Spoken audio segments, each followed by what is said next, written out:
Well, at the beginning turn of this year, I was reflecting on the fact that 2023, Debbie and I will have been at St Andrews here as me as the vicar for 15 years. I know it's a long time. And it's a deep joy that we have being part of this church community. We love being here. The vision we had, we believe God called us to in 2008 when we arrived, was to be part and build a deep and loving community of people who loved Jesus and were seeking to follow him with a real heart for the local community in which we were placed, and to reach out and serve in real and practical ways, to see people come to a new and living faith and to grow people up as disciples and followers of Jesus. And we are always asking God, what's next? What's next? For those who are thinking about Debbie and I, what's next, going somewhere else, don't worry, we're not going anywhere. But what's next for us as a church community? What's next for us as a church community? We're always asking the question, as Jesus would say, I only want to do what I see the Father doing. We want to see what God is doing and then walk in that and walk together as a church. So we're asking that question, where are you leading us? And if you've noticed, if you've been around for any part of this journey, there always seems to be new things God's leading us into. And I was reflecting over the last few years some markers along the way that we have seen. So 2013, as the church grew, we had multiplied the morning services and had 2 new morning services and all that was involved in doing that. In 2015, we began a new way of doing small groups, which were more based around termly events and things that were going on. 2018, we sent a team of about 35 people to revitalize St Mary and St George's on the other side of town. 2020, we became a resource church with a vision to resource and encourage the wider area of Wickham and around this area. So we're always asking God, what next?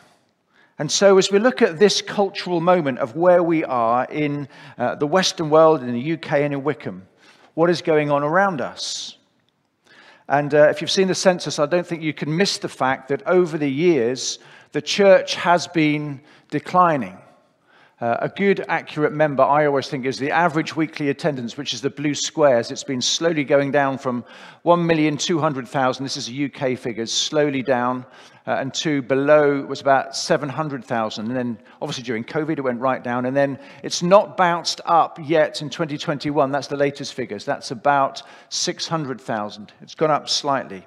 But still, what it seems is that the secular West and in the UK, people are deciding we don't need God, and numbers are not there in attending church. People don't seem to have that sense of going to church is the thing to do. Rather, you are being very countercultural by sitting here today, being part of the church. And we've seen within St Andrew's Church that there's been a change in the makeup of the church family, particularly from COVID and onwards. Some old friends have moved away to other parts of their country for many different reasons. Some people have drifted away from the life of the church.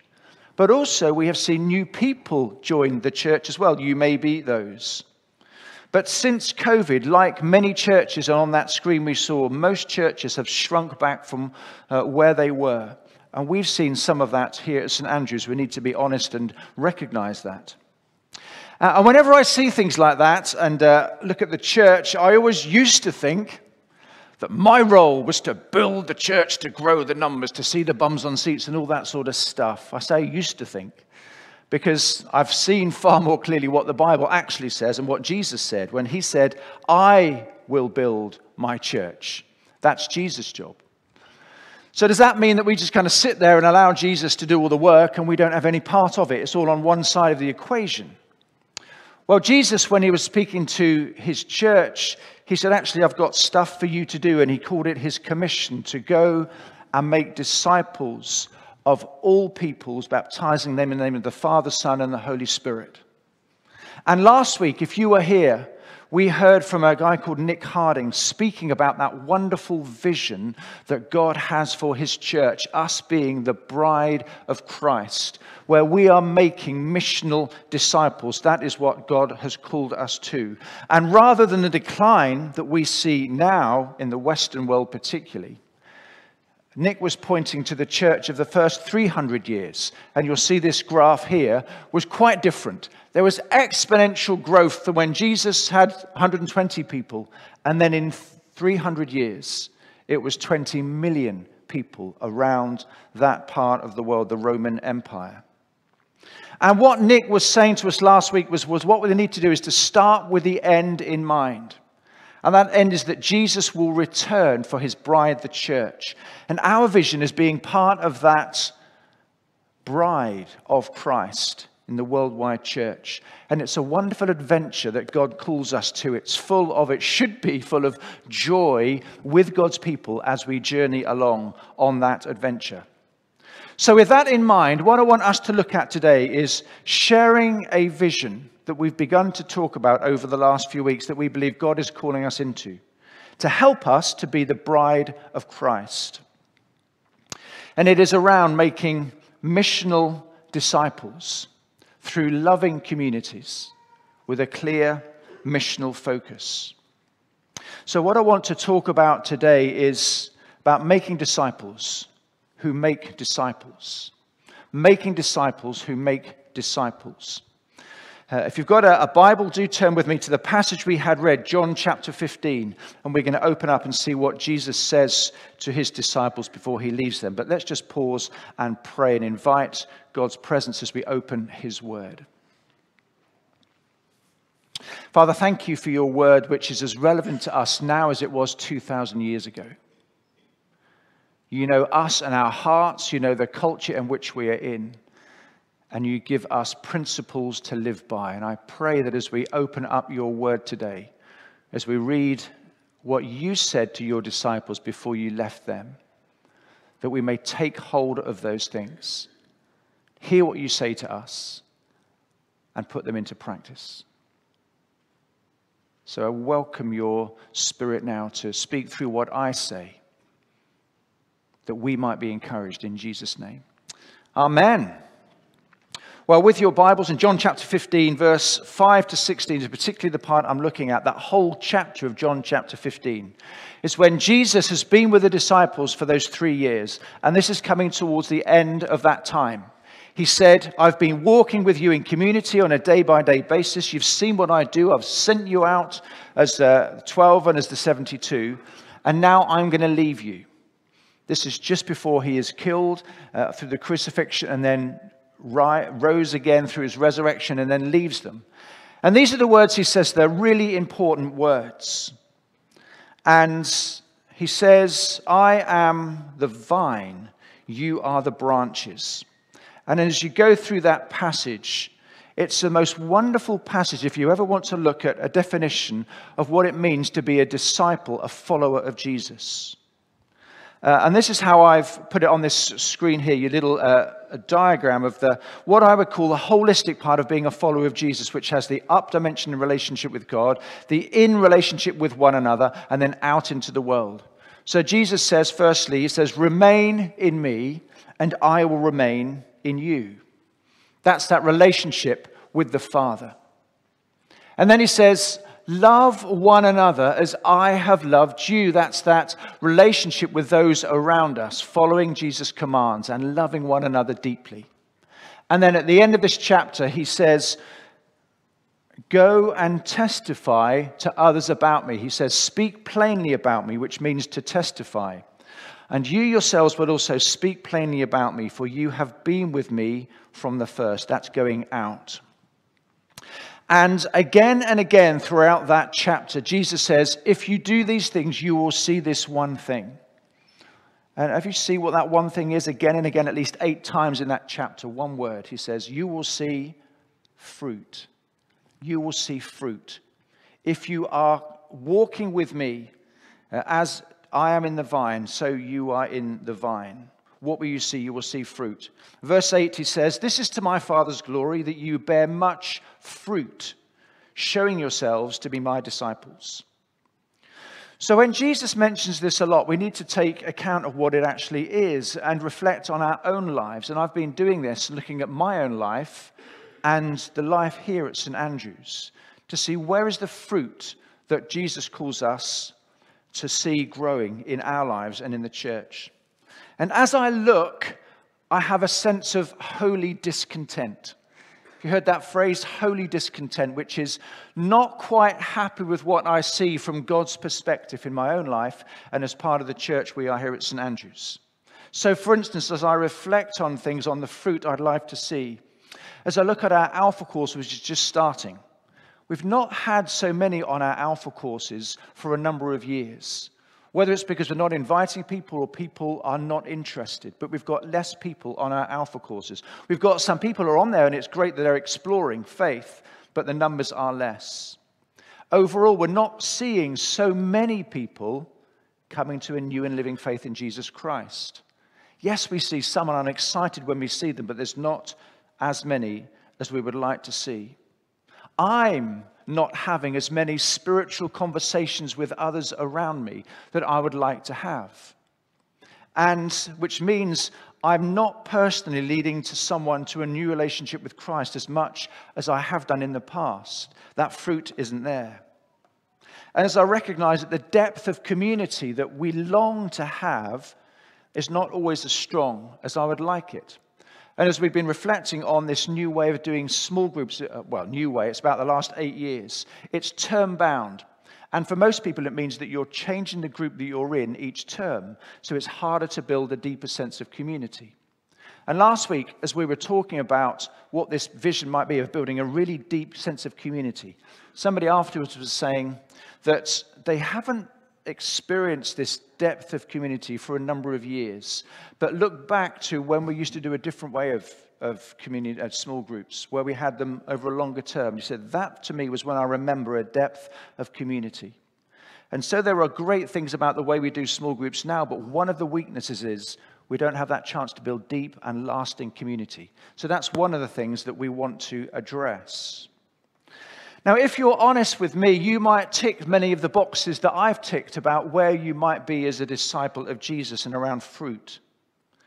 But what I do know is that as I know people here at St. Andrews, there is a genuine desire to be followers of Jesus who see fruit in their lives. So if there's a disconnect between the desire and what we're actually seeing, what are the issues we need to address? What do we need to look for? Well, one of the things that I do recognize is that we need a simple, reproducible discipleship process who takes someone from being interested in faith, becoming a disciple, and becoming then a mature disciple maker, which is over a long period of time, moving people through that. So as you may have heard, we are exploring as a church a way of building community and missional disciples through missional communities. Missional communities. They are a vehicle and not an end in themselves. They will take us, where I believe, to where we would love to be, but they are not the end in themselves. What I want to do this morning is to share a bit of a story, doing it slightly differently, hearing from different people, of what we've been exploring and looking at. And these missional communities are a shared life community that integrates mission and discipleship. It's not just a new way of doing small groups. We want to see a culture of disciples growing in the life of the church. So we're going to tell something of the story this morning of what we've been learning and discovering through a pilot missional community that we ran last term. So what do we do? Well, we invited 18 people to join us on a 3-month journey. It's larger than a normal small group, but actually smaller than a Sunday morning service. I call it large enough to dare, small enough to care. And Debbie and I gathered these guys together and we said, this is the sort of thing we're looking at doing. We want to eat together a lot. We want to enjoy being in community, and over food is a wonderful way of doing that, and in a relaxed and an informal, extended family kind of way. We wanted to have fun together as we went along this journey, laughing and not being too intense. We also wanted to have a clear missional focus that all the group together would be involved in. And we talked about it and decided that we would focus on helping those who are struggling with the cost of living crisis. And we would all be involved in different ways of doing and helping. And along that journey, we would be learning how to be missional disciples with things such as, so how do you start a spiritual conversation with someone who you are friends with, either at work or in the community or even in your family? How do we put into practice that question, what is God saying to me and what am I going to do about it? And then to come back and be accountable to one another.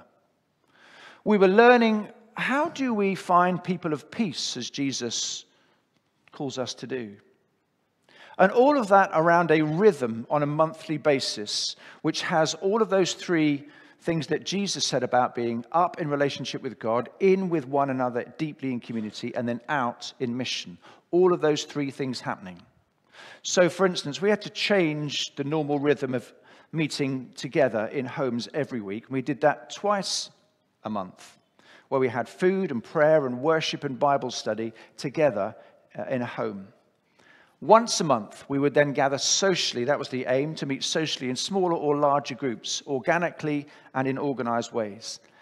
And then once a month, we would do something together, going out in mission to reach out to those outside the church who are struggling in life with the cost of living crisis. So we shared this plan to people and invited them to be part of it and said, there's just two things we invite and expect of you and invite you to do. One is to be available, to make time. And two is to be teachable, that you would learn along the way. So as the goal was a shared life community that integrates mission and discipleship.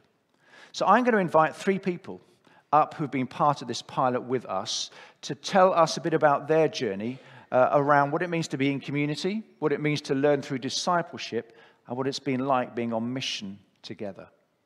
So firstly, I'm going to invite Jess to come up and talk about that community aspect of what that looks like. So Jess, do you want to come up and share something of what it's been like?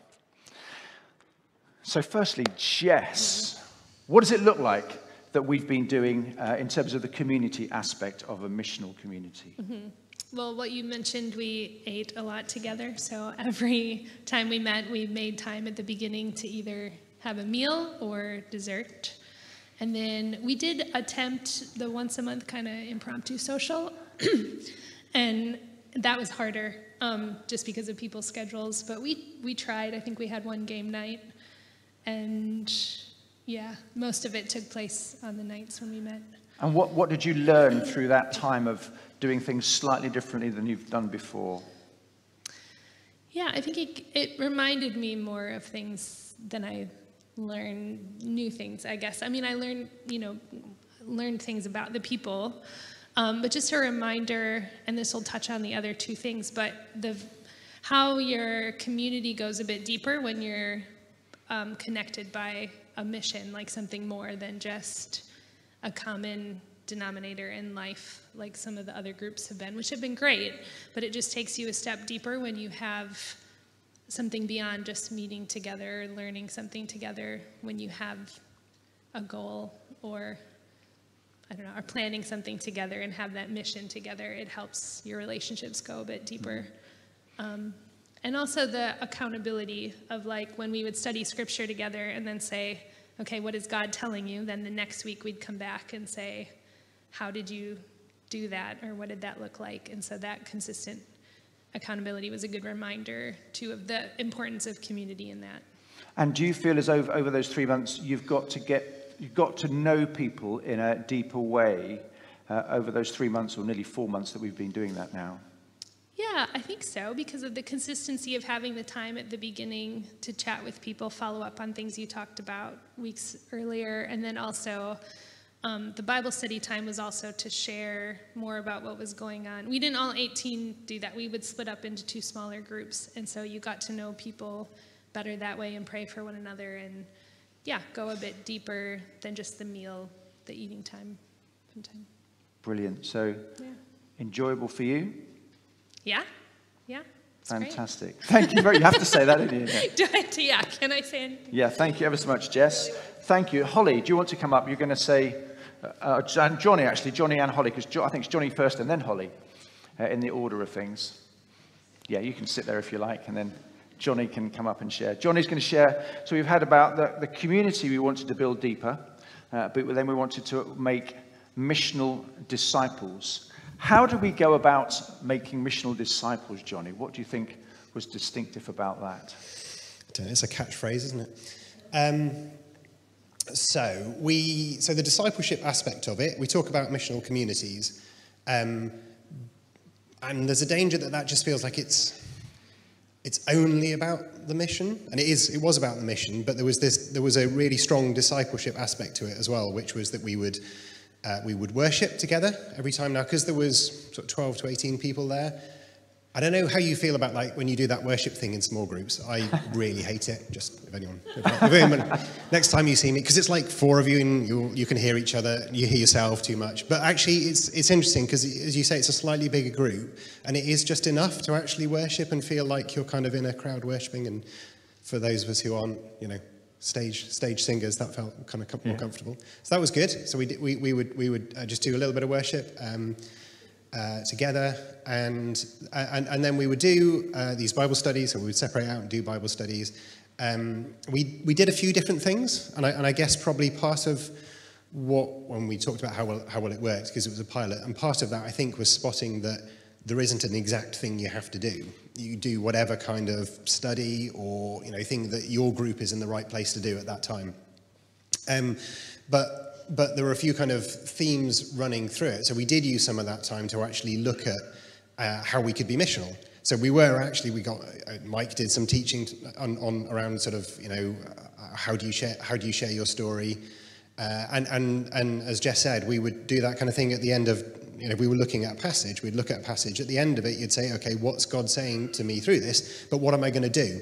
And so it was the rest of your week focused in that sense. There was a kind of, all right, how am I actually going to apply this during the week? And then when you talked about that again later, there was an accountability to that came from not so much from someone checking up on you, as from hearing other people and being encouraged, and therefore it made you go, oh yeah, no, I do need to do that thing I said I would do, because it's kind of encouraging. So I think sort of woven within doing a Bible study within there was that we were talking about mission. So we're just talking about mission consistently. We were kind of learning a bit about how to do it. We were doing that without pretending that we necessarily found it easy. So we're quite honest about the bits that we found hard, and kind of how do I talk about this as an easy way, and then just encouraging each other through that kind of really simple, all right, what am I actually going to do this week? What happened to you this week? What was it, was it good? So we did quite a few discovery Bible studies, which was kind of interesting. It's where you read it and then sort of replay the story back to you and then say, what did I take from this? And that was kind of interesting to see and do, and quite useful in sometimes. But then also I think some of us felt like we didn't want to do that all the time, and that was fine. We didn't have to do that all the time. We would study other things. So you could kind of mix that in amongst it and just weave a conversation about the outside world into that. So it wasn't just internal, but you were still learning and still studying together. So you mentioned worship and Bible study. What other things would you say were? What other things do we do in church? Prayer. We do prayer as well. Okay, yeah. No, we did. So we would pray for each other. And I don't think that's particularly different to what you might do in a small group, except maybe because you are, well, we only did a 3 months, so it wasn't really that different in length to the kind of small groups we do at the moment. But because you were kind of trying to be community, we were quite proactive, I think, about praying for things in people's life, and actually trying to be a bit brave about praying for God to be at work as well. So we had a few instances of praying for people for healing. People pray for me, for my back, for healing. And so that was quite good, that there was a bit of a kind of, all right, let's actually really lean into prayer in a really kind of, we expecting to see God at work kind of way. So that was good. Yeah. thing I particularly enjoyed was the praying for what we're about to do together. It wasn't just one person going out, but all of us going out to do something, so we prayed through that. And I think one of the comments was that we feel as if we're only just getting going in that sense of community, because normally the way we do it at the moment is we have 3 months and then it finishes. So we've had 3 months and it just feels as if we're beginning to get that community sense growing and building. So it's been great to do that. And then the purpose of that, well, not the purpose, part of it was that we had a missional focus. And that's where we're going to hand over to your wife, Holly, who's going to tell us about what we did and how that worked. Okay. So thank you very much, Johnny. This is Holly, and we've got some photos of some of the things that we did. So if you want to talk us through what we did, and then I'll put some photos. So the missional bit, this is probably where most of you think they're thinking, this is not my bag. I can do the eating together, I can do the praying and the Bible study, but the missional bit, and to be honest, that's probably where I've been my whole life about missional, talking to people about God. I think that is Debbie and Mike's bag, because they're like the evangelists in the church. That's their job, and I'll leave it up to them.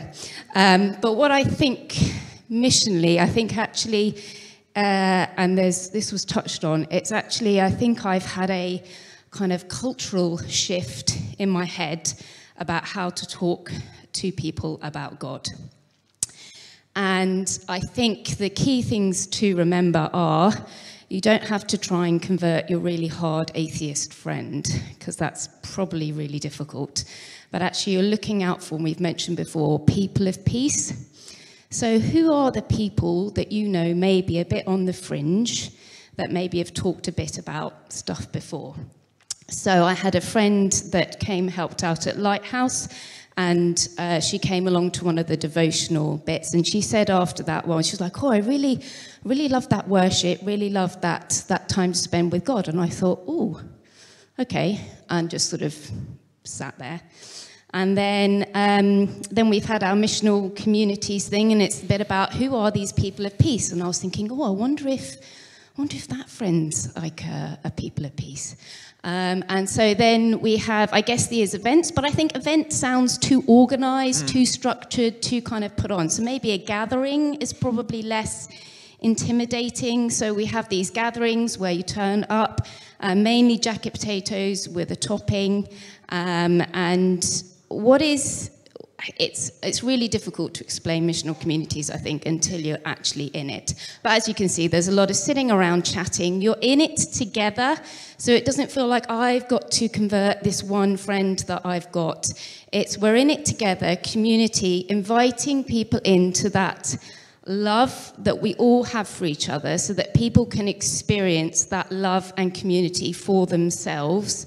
That's just smaller, and more intimate, I guess, where those conversations are allowed to, it gives you the confidence, I guess, to speak more freely. So I think that in my head, there's been a bit of a shift about actually, who are the people of peace? Who are the people who I could maybe just chat and say hello to, and maybe still not had a faith conversation with that friend, don't get me wrong, that'll be this term, I think.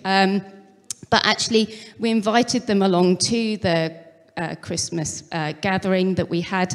Actually, she couldn't make it, but her husband did. And, it feels like it's a start on that path to be able to talk to others about your faith and your church. And it's just kind of really easy to invite people to. And I can't believe I'm up here talking about mission. But it has made it really easy to invite people in a small, really enjoyable, fun food fellowship, and then we can start to feel a bit more confident about talking about our faith, because we've got those relationships really strong. So one of the things that we all noticed was that when you say, let's have a church event and we'll invite people to it, it's kind of who's owning it. But when we're doing it as a missional community, we all had that sense of ownership. So we just put it on our WhatsApp. This is what we're going to do. Just sign up the numbers who might come. And there were about, say, 12 or 15 of us who were inviting others. So the first thing we had, we suddenly found we had 45 people coming. And then the next thing we had was about 40. And then the next Christmas party was about 50 odd. And we're thinking, where are these people and connections coming from? And it was just interesting to see how easy it seemed to suddenly find that we were inviting and connecting with people outside the church. And I love the fact that you brought some friends with you who were from school connections. And it was just easy to talk with people over food, having fun, and engaging with them. Whereas I live in a Christian bubble, working in the life of the church, but it's great just to connect with others who are not connected with the church. And I think what was good as well is that I could invite, there was different people on the first one, and we couldn't make the second gathering, but I was a bit like, oh, those guys we hung out with in the woods, they're having a thing if you want to go to. I didn't feel like I had to always be there. Once you introduce people to a group of people, then there's a collective shared responsibility, I guess. So I don't feel like I've got to be there with that friend, talking to that friend for a couple of hours. It becomes a shared talking of faith amongst everybody. And the aim that we're having is that it might be starting with a small group of people who grow it to be about 12 or 15. But the aim is that it's got blurred lines around the edge, so that you invite people, like you mentioned, someone who's a person of peace, who might like hanging out with you for the social stuff and maybe the other things you do. They're not quite ready yet for the in stuff where you have prayer and worship, but they feel part of a wider community and would come regularly to the things you're doing. So the missional community, number of people connected to it, could be up to 40 or 50 people, but not all of those would come to everything that we do. So the aim is to build relationship and friendship outside of that. And it just seemed easier for us to do than at other times. Yeah, it felt really easy. And it was me, by the way, that said we were only just getting going in terms of missional communities. So yeah, it's just been really easy, really enjoyable. It hasn't felt really hard work in terms of putting on a gathering, because it's not just one person cooking for whatever. It's shared ideas, shared food. Yeah. Brilliant. Thank you very much, Holly, for sharing. That's great. Now, as we're talking about what this is and growing missional disciples and all these different words, I expect you probably have some questions. At least I would. I'm learning. I've been reading about this a number of times and hearing from different people. I've got all this stuff in my mind. And then I've done the pilot and done this stuff. And now as I reread it, it begins to make sense. And it's a real cultural shift that doesn't just happen like this. It takes time for these things to develop and grow, so that I become someone in my ordinary, everyday life who is looking out for people where I might go out and have a life which is not just on a Sunday morning as a consumer, but as a disciple of Jesus. So I expect you might have questions such as, what does it look like for me? When do these things start? How do I get involved if I want to get involved? What expectations are there? So I would encourage you to do a number of things. One, talk to those people who you've heard have been part of this pilot missional community. What is it like for them? There are about 15 or so who worked through that. Secondly, we want to invite anyone to come along to an evening on Monday, the 13th of March. There should be a little slide there, isn't it? That's it. To find out more, there's cheese and wine. We want to do things around food. Learn together. But mostly that's going to be about asking questions. What is going on? What it's about? And if you're the sort of person who also wants to find out more, we've got 2 books that you can get hold of. I don't think they're on the bookstore yet, but we're looking to get them in, or you can get them through your usual places where you get books. One short and one longer. One's called Family on Mission by Mike and Sally Breen, integrating discipleship into the fabric of everyday lives. That's a shorter one. If you want a bit more of a deeper read, this is by the guy who was here last Sunday, Nick Harding, Reimagined Church. The totally doable nuts and bolts essentials of reproducing leaders, disciples, and community. So that's something you could read there. So it is a journey. We're not going to have a revolution, suddenly change. This is more of an evolution over time, where we're going to introduce these things so that you might get involved with that. And if you don't want to at this moment, that's fine. We're going to take our time in doing it. But I'm just going to invite you in a moment just to be quiet. If I invite the band to make their way up as well. And let's just be quiet for a moment. Maybe there are questions forming in your mind. Maybe there's a desire growing in your mind that's, like Holly said, I'd love to be able to maybe share my faith in mission easier, and I just find that so hard. Maybe there's other things that you struggle with about fitting so much stuff in, but how do we do this in a manageable and a way that works? So, Lord God, I pray that wherever we are in our walk with you and understanding what this might mean, Lord God, my prayer, going back to that talk last week, we start with the end in mind. That we want to be a group of people who are preparing the church to be the bride of Christ, such that when you return, we can say we played our part in making disciples who make disciples to be followers of Jesus. Amen.